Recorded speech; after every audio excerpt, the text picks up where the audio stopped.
वंदे मातरम, जय हो भारत का संविधान, जय श्री राम, जय भीम। आज आपल्या समक्ष दोन महत्वाच्या गोष्टी माध्यमांसमोर बोलण्यासाठी आलेलो आहे। आपण जर मागच्या काही दिवसात मागच्या 18-20 दिवसात जर बघितलं असेल तर एक स्टंटबाजी म्हणता येईल अलीकडच्या काळामध्ये चालू झालेली आहे। जसं की रोहित पवारची स्टंटबाजी बघितली, अमरण अमरण अमरण अमरण उपोषण उपोषण उपोषण। त्यानंतर आपण सोनम वांगचुक यांच्या बाबतीमध्ये मला त्यांच्या व्यक्तिगत आयुष्यात घुसायचं नाही, परंतु ज्या प्रकारे त्यांचा उपवास सुरू झाला, मला हे म्हणायचं नाही, लोकशाहीमध्ये प्रत्येकाला ड्रामॅटिकली आपली बाजू भूमिका ठेवण्याचा पूर्ण अधिकार आहे। आता पुढारपण राजकारणी लोकांना किंवा सोशल ऍक्टिव्हिस्टला म्हणजे काय म्हणतो नाट्य कलावंतांपेक्षा चांगली कला जमते हे आता वेगळं सांगण्याची गरज नाही। परंतु वांगचुक यांचं जे उपोषण सुरू झालं, ती जी उपोषणाची म्हणजे काय म्हणतो आपण ती जी लाईन चालली, त्या लाईनमध्ये नंतर इव्हेंट सुद्धा सुरू झाल्या। म्हणजे ते सोनम वांगचुकचं उपोषण नुसतं उपोषण राहिलं नाही तर इव्हेंट स्पॉट झाला, सेल्फी स्पॉट झाला। आणि सेल्फी घेण्यासाठी म्हणजे आपण म्हणतो ना साहित्याची मंदियाळी दर्दी, तसं तिथं म्हणजे स्वतः कधी आयुष्यामध्ये ओपनली फार चांगलं करण्यासाठी बाहेर न पडलेली माणसं त्यांच्या मुलांना तिथं इव्हेंट मॅनेजमेंटसाठी पाठवायला लागले। जसं की म्हणजे एका शूटसाठी पाठवल्यासारखं, जसं की राज ठाकरेचा पोरगा पाठवला, काय नाव त्याचं, तो अमित ठाकरे। आणि अशी लोक गेली की ज्यांना स्वतःच्या म्हणजे त्यांच्या बुद्धिमत्तेची कीव येते।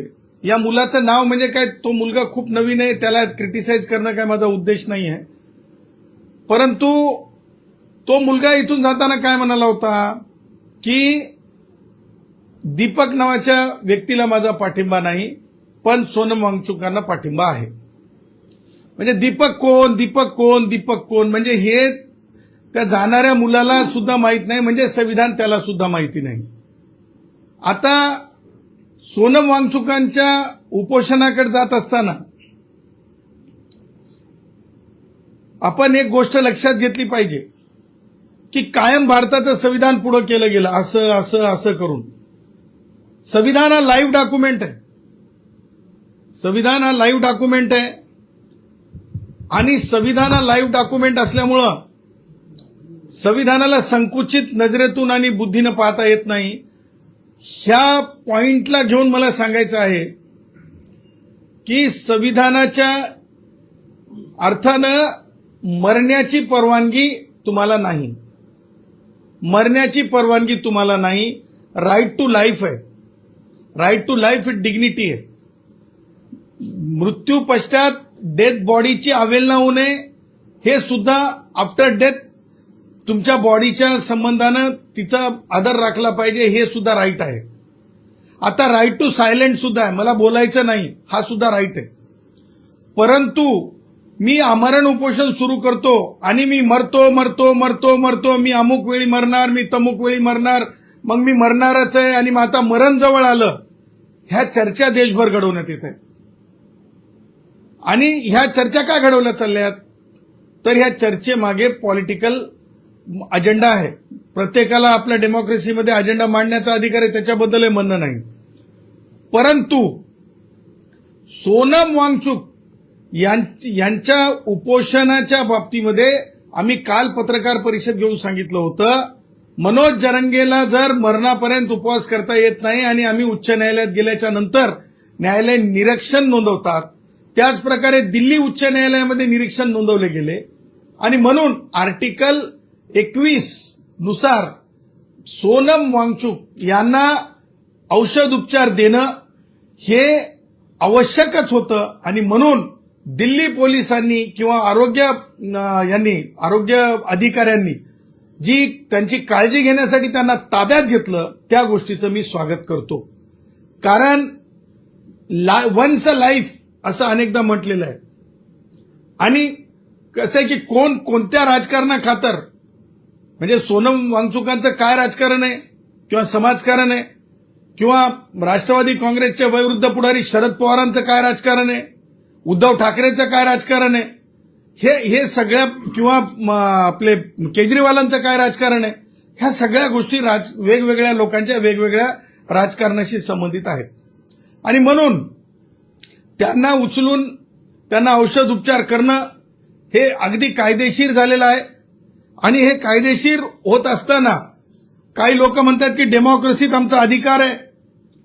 काही लोक सांगतात की भारतरत्न डॉक्टर बाबासाहेब आंबेडकरांनी अधिकार दिला. हो दिलाय, पण काय दिलाय हे आपण कधी डोळसपणे पाहताय का? आणि ज्यांना शेंबूड पुसता येत नाही ते म्हणतात की ब्लॅक डे आणि काळा दिवस.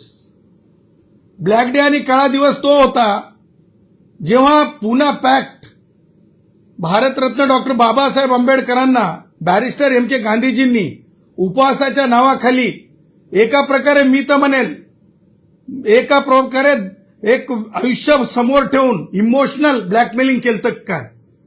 आणि म्हणजे खऱ्या अर्थानं म्हणजे ज्याला म्हणतो अनुसूचित जाती जमातींचा स्वतंत्र मतदारसंघाचा हक्क हिरावून घेऊन खरे लोकप्रतिनिधी येऊ नये म्हणून उपवास केला. आणि ती शृंखला जी आहे उपवासाची ती अत्यंत निष्ठुर आहे. ती या देशाच्या डेमोक्रेसीला काळीमा फासणाऱ्यासारखी आहे.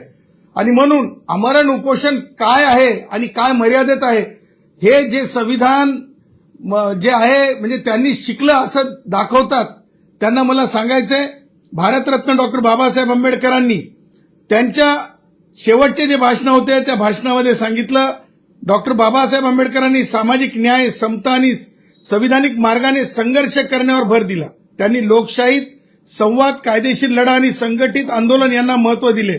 आमरण उपोषण सारख्या मार्गाबाबत ते सावध होते कारण त्यांच्या मते निर्णय विवेक कायदा आणि न्याय यांच्याच आधारे व्हावेत, भावनिक किंवा नैतिक दबावाखाली नव्हे.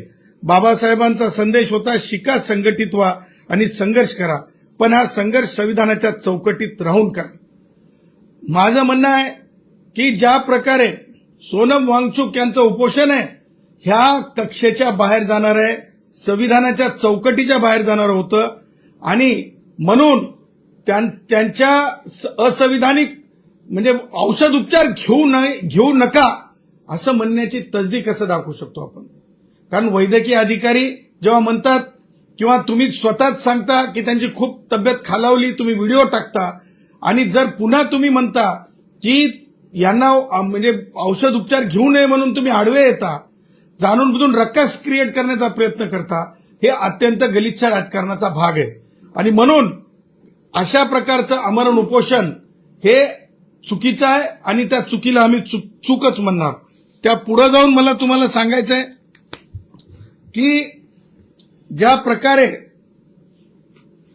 म्हणजे त्यांच्या पत्नीनी सोनम वांगचुक यांच्या दोन गोष्टी सांगितल्या, व्हायटल नॉर्मल आहे आणि त्याचबरोबर पोटॅशियम 2.9 आहे असं त्यांचं म्हणणं आहे माध्यमांसमोर. जर व्हायटल ऑर्गन्स नॉर्मल आहेत तर मग हे का केव्हा राहते माणूस नॉर्मल? 18 दिवसाच्या नंतर. 18 दिवसाच्या नंतर नॉर्मल तेव्हाच असते जेव्हा तुम्ही काहीतरी इंटेक घेता. मग ते तरी सांगा ना तुम्ही ते इंटेक घेत होते. परंतु हे उपोषणाच्या किंवा ह्या नाट्याच्या एक पार्ट होता की आमची तब्येत बिघडली, आमची तब्येत खराब झाली असं म्हणणं. कारण व्हायटल ऑर्गन्सवर परिणाम उपवास असल्याच्या नंतर दिसायलाच पाहिजे. परंतु ह्या दोन गोष्टी व्हायटल नॉर्मल आणि पोटॅशियमच्या बाबतीत जे बोललं गेलं त्याच्यावर मला भर द्यायचा आहे. आणि लोकशाहीला कुणी सुद्धा वेटीस धरू नये असं माझं म्हणणं आहे. त्या पुढे जाऊन मला म्हणायचं आहे की आपण हे सगळं पाहत असताना डॉक्टरांचा इन्सल्ट होता कामा नये. पोलिसांसोबत संघर्ष आहे का तुमचा?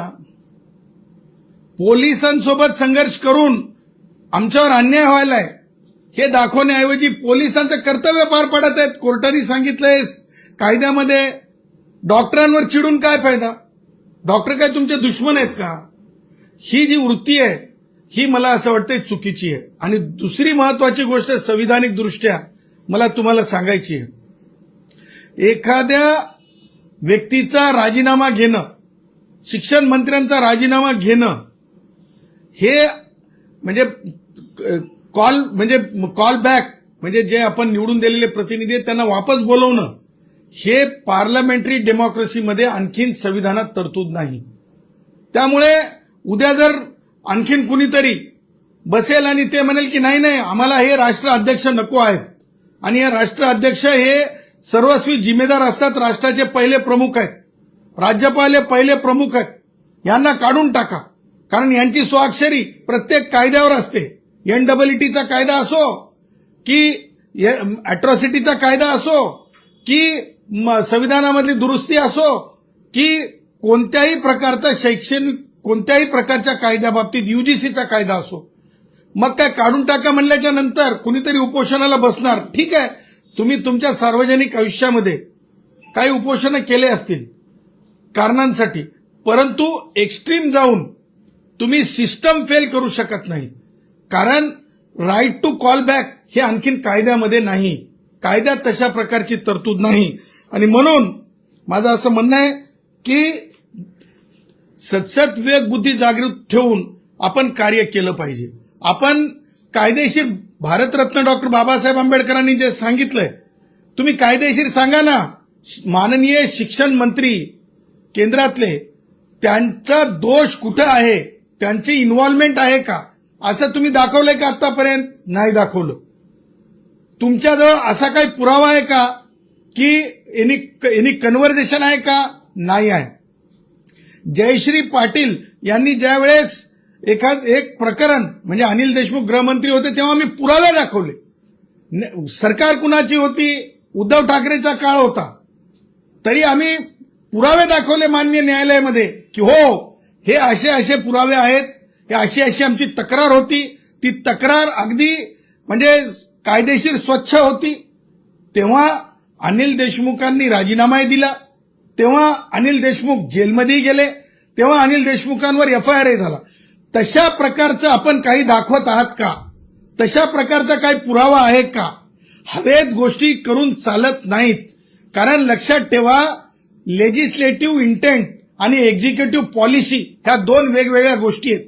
जे कोणी शहाणे वर तोंड करून सांगत आहेत प्रत्येक गोष्टीला जर तो विभाग अर्धन्यायिक असेल तर, म्हणजे उदाहरणार्थ एखादा गृह विभाग अर्धन्यायिक असतो कारण गृह विभागाकडे काही सुनावण्या होत असतात. त्याच प्रकारे आणखीन काही विभाग अर्धन्यायिक असतात. केंद्रीय शिक्षण मंत्रालय अर्धन्यायिक आहे का? केंद्रीय शिक्षण मंत्रालय माझ्या साध्या स्टडीप्रमाणे अर्धन्यायिक नाही. त्याच्यामुळे एक्झिक्युटिव्ह डोमेनमध्ये जर प्रश्नपत्रिका फुटल्या असतील आणि त्या बाबतीत पोलिसांनी अटक केली असेल, त्या बाबतीत कारवाई सुरू असेल, तर मला असं म्हणायचंय की कोणी सुद्धा सोनम वांगचुक काय, राज ठाकरेची पोरं काय किंवा आणखीन उद्धव ठाकरेचं जे काही थैथयाट चालू आहे तो थैथयाट काय, ह्या सगळ्या गोष्टी कायदेशीर मला संमत वाटत नाहीत. आणि शरद पवारांच्या बाबतीत तर मला हे म्हणायचं आहे की ज्या प्रकारे म्हणजे शरद पवारांनी म्हणजे आज जे त्यांची स्टेटमेंट केली त्या स्टेटमेंटच्या बाबतीत माझं साधं म्हणणं आहे की ते कधी सुद्धा नेट आणि थेट बोलत नसतात. ते नेहमी मोगम बोलतात. त्यांचं म्हणजे काय सांगायचंय त्यांना हे कधी स्पष्ट नसतंय. एका बाजूला म्हणतात की परिस्थिती आटोक्याच्या बाहेर, म्हणजे काय, म्हणजे त्यांची आरोग्याची परिस्थिती आटोक्याच्या बाहेर की आणखीन काही परिस्थिती आटोक्याच्या बाहेर, हे कधी सुद्धा शरद पवार राष्ट्रवादी काँग्रेसचे वयोवृद्ध पुढारी स्पष्ट बोलत नाहीत.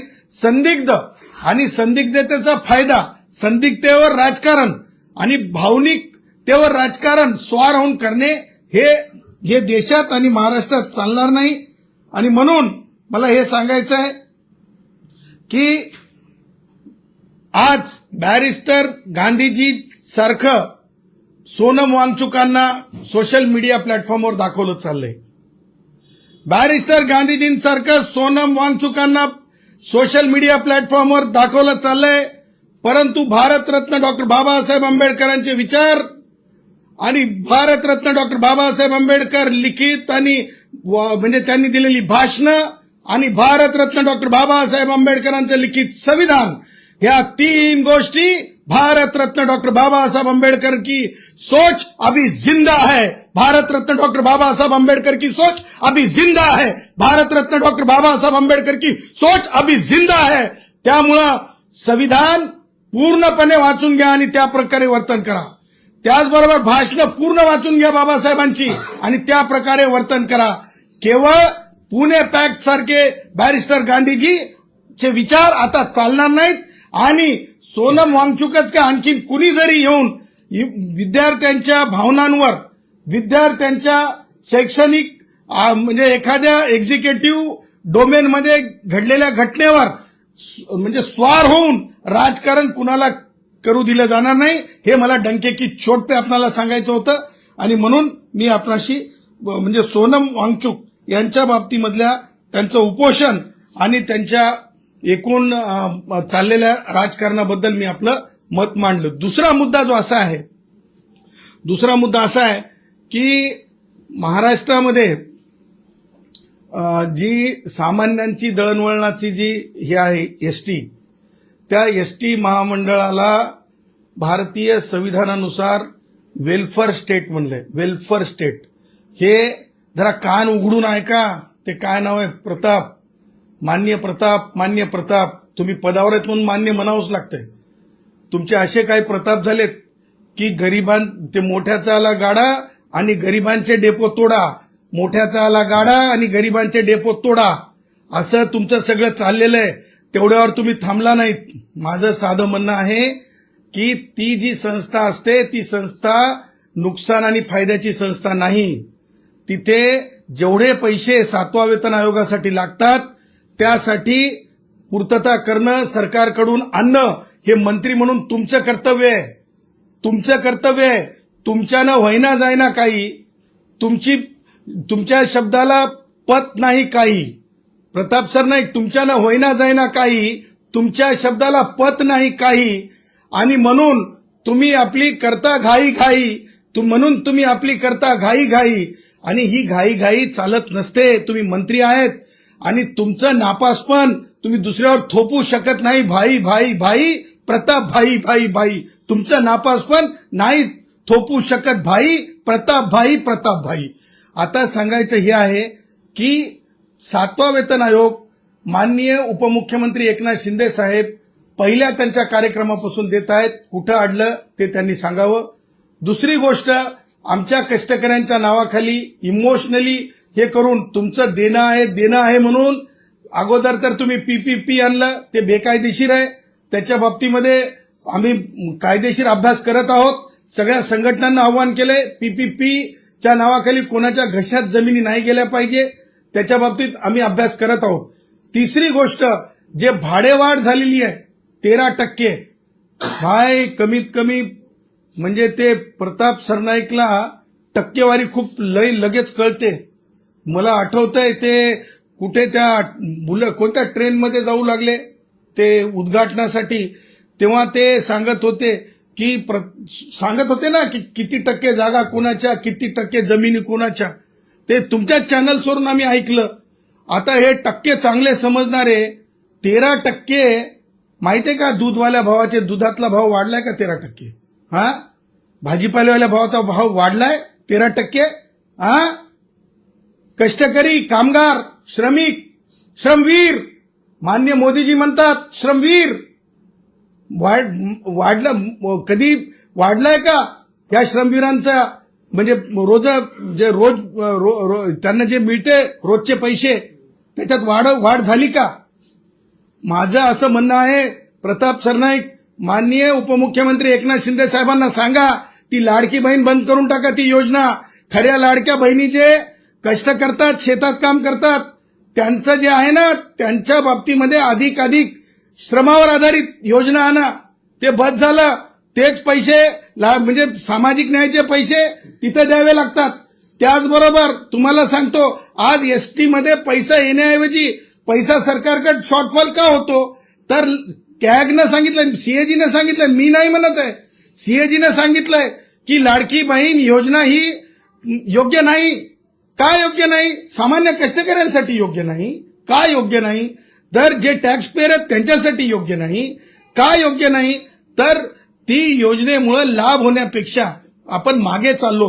हे सगळं लक्षात घेता नम्रपणे आमचं म्हणणं आहे की भाडेवाढ ही चुकीची आहे, ही गळचेपी करणारी आहे.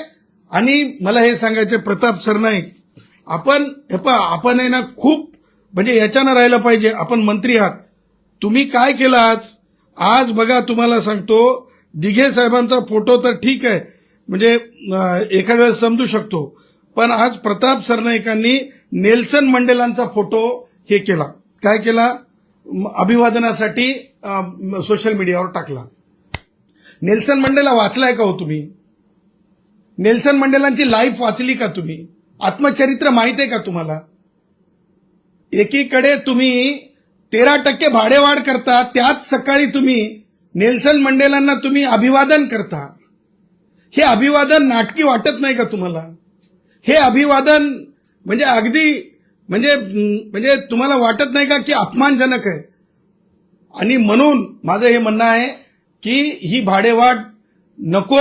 ही भाडेवाढ कोणत्याच गोष्टी, दुधाच्या पैशात वाढ झालेली नाही, भाजीपाल्याच्या पैशात वाढ झालेली नाही, कोणत्याही पैशात वाढ झालेली नाही. आणि ही माणसं याच्यातून प्रवास करणारी ही महाराष्ट्रातली अत्यंत सर्वसामान्यपणे प्रवास करणारी माणसं आहेत, ज्यांच्याकडे कोणतंच वेगळं स्तोत्र नसतंय. ती ही माणसं आहेत आणि त्या माणसांना असा त्रास नको. आणि म्हणून ह्या सगळ्या गोष्टीला डोळसपणे माननीय मुख्यमंत्री महोदयांनी पाहिलं पाहिजे. ही 13% भाडेवाढ जर तुम्हाला अशीच आता 13 उद्या 50% करा, उद्या 100% करा प्रताप सरनाईक, कारण तुमचा प्रोग्रेस रिपोर्ट नापाशा प्रोग्रेस रिपोर्ट आहे. आता डेपो राहणार नाही.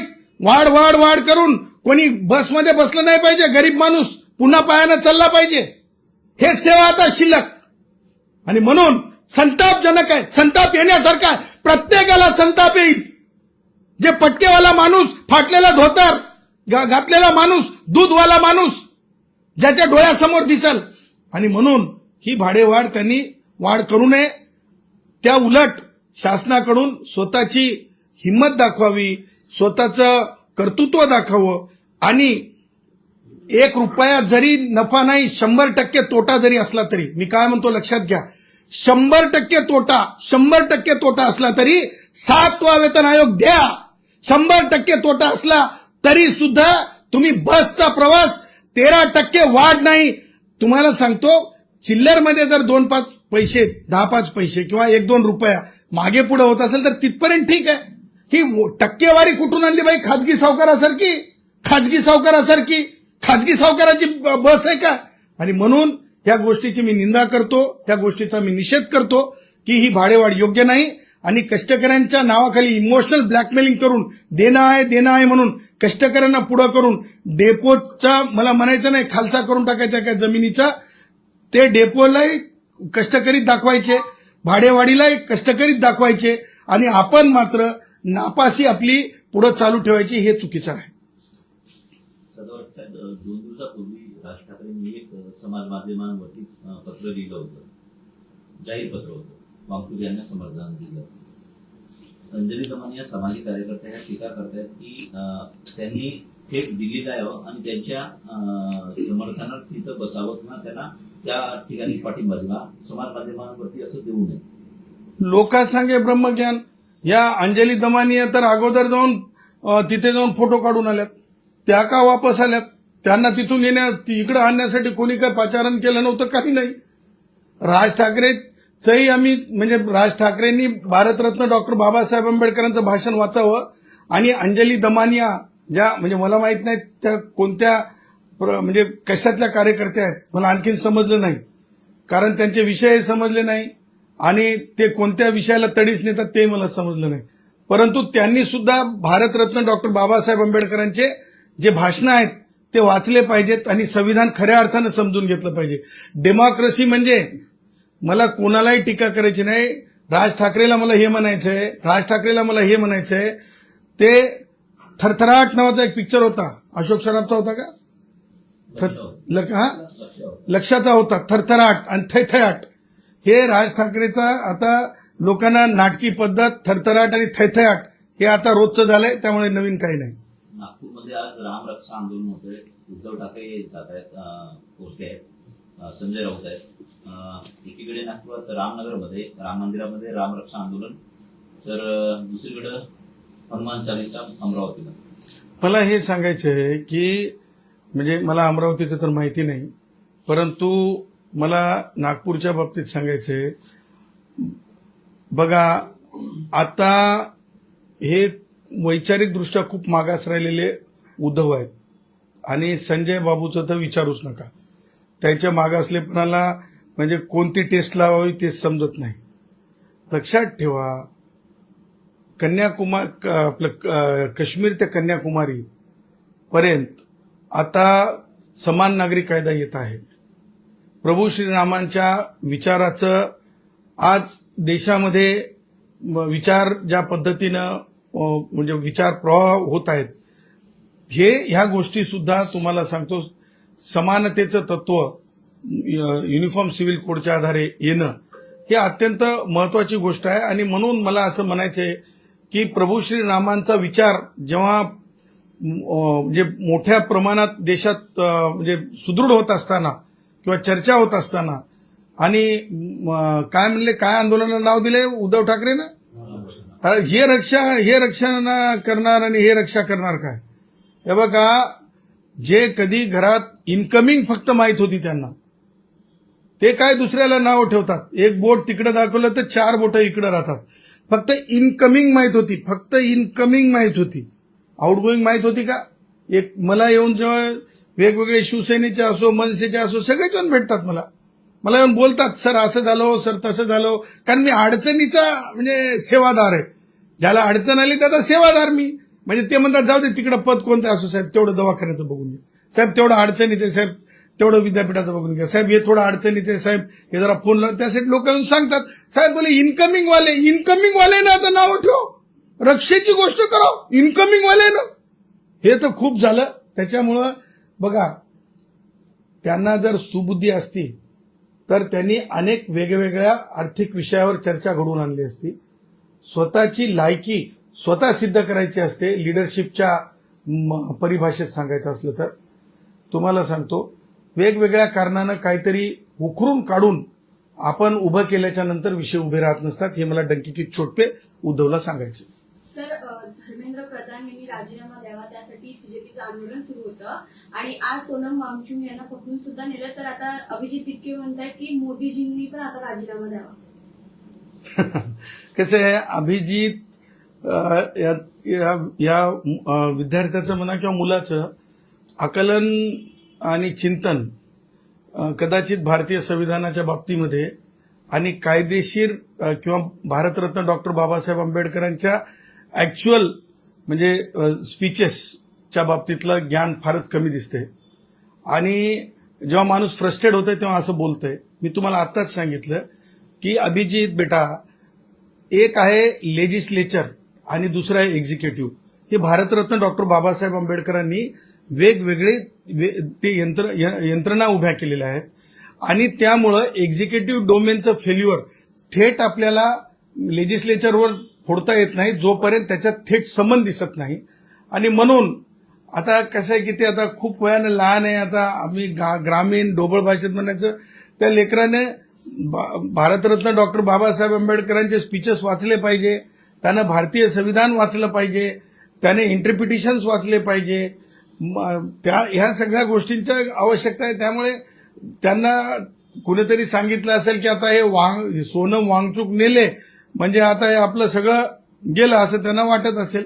आणि नौका असल्यामुळे ते साहजिक आहे. आणि मला असं वाटतं की फ्रस्ट्रेशन पोटी तो बोललाय आणि त्यामुळं एका कारणासाठी म्हणजे आपल्याला लक्षात घेतलं पाहिजे की भारत देशात स्थानिक स्वराज्य संस्थांमध्ये आपण कायदा आणलाय. कोणता आणलाय?